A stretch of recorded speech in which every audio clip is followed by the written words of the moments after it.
Hey there everybody, welcome back to another Jackson Jetsetting cruise video. Today I'm telling you what you need to know before sailing on Royal Caribbean's Mariner of the Seas. I've sailed on her twice over the years, and I'll detail all the best things to do, such as the best restaurants, best bars to go to, tips, tricks, and secrets on board that will make your next cruise vacation amazing. So let's get going, but before we do, if you like this type of content, please subscribe to our channel, give this video a like, and leave us a comment. Really helps us out, and we have tons of cruise content coming down the pipeline.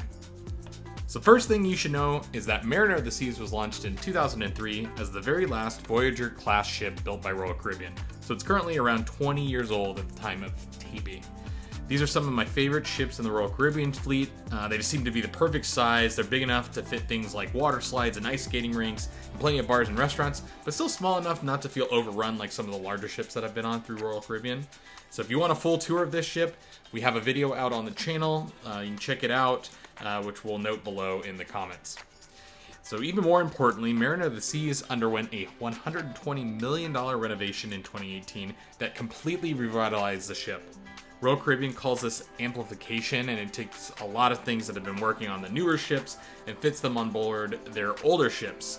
So added during this amplification were the perfect storm pair of water slides, laser tag, the observatory's escape room, and a flow rider. So even better, most of these activities are free. The escape rooms are usually around $20 unless you're getting that on one of their sales, but I do think it's actually worth the price.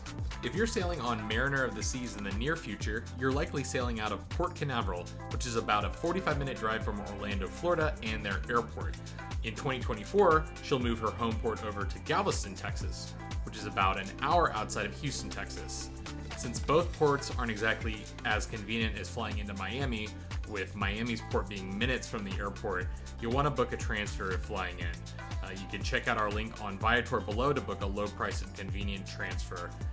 On my cruise on Mariner, I was actually ending my trip at Walt Disney World, so I booked an Uber from the Animal Kingdom Lodge to take me all the way over to Port Canaveral. And it was a long trip, but it was actually pretty reasonably priced. A pre-booked transfer would make a lot of sense for a family of 4 or a larger group. If you're driving to either port, there are convenient parking options right at the ship. At the time of posting, Port Canaveral charges $17 a day for vehicles, and Galveston has more third-party garages available since it's more in like a city, but rates hover between $20 to $27 per day depending on the location. Once you've booked your cruise, you're going to want to download the Royal Caribbean app if you haven't already. You can plan a lot of your cruise on Mariner before you leave home, and you'll be rewarded with discounts on most of your activities for doing so, including beverage packages, unlimited dining packages, any sort of specialty dining reservations, shore excursions, and even arcade credits. I focused my pre-bookings around sale periods like Black Friday or Cyber Monday, where I've nabbed some serious savings, think 50% off shore excursions.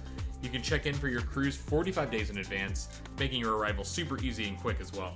I've been on board the ship in less than 30 minutes from port arrival. It really kind of depends on that security screening, which at Mariner when I sailed was pretty long. On board, I'll detail some of my favorite things to do.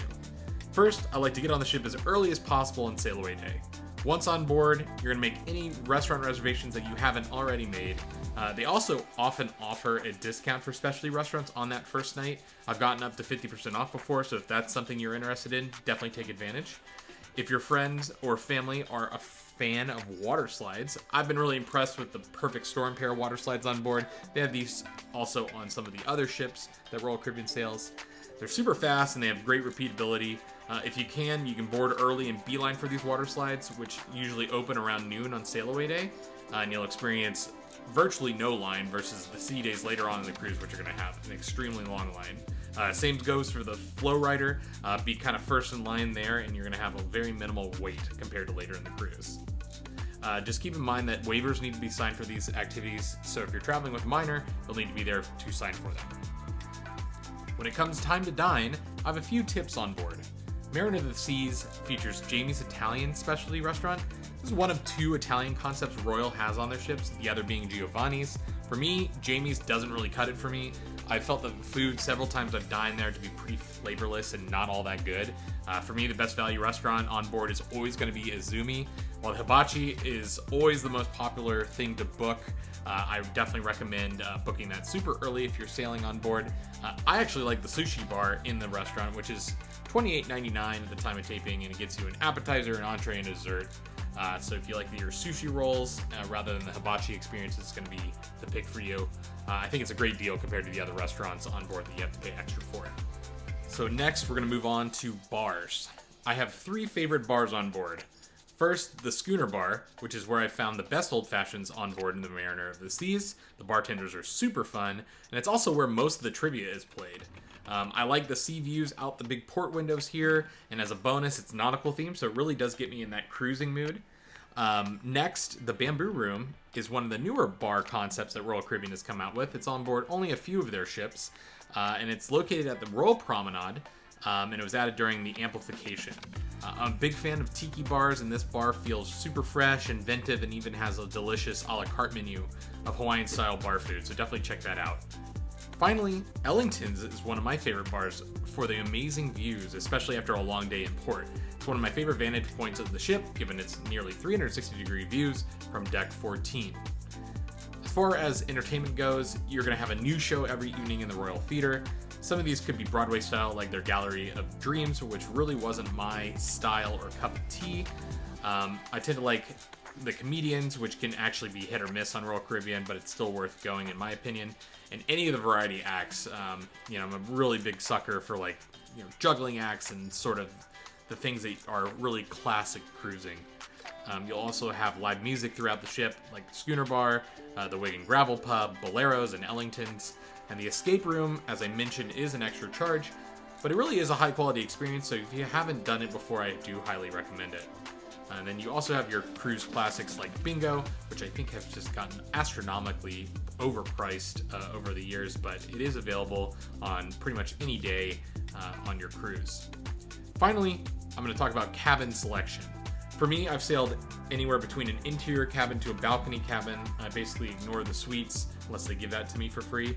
It really just depends on the deal, which cabin I end up in. If there's no big difference between an ocean view and a balcony, I'll usually upgrade to the balcony. But even I'll sail in an interior cabin if it's a 3 or 4 night cruise, because you're really just not in your cabin all that much.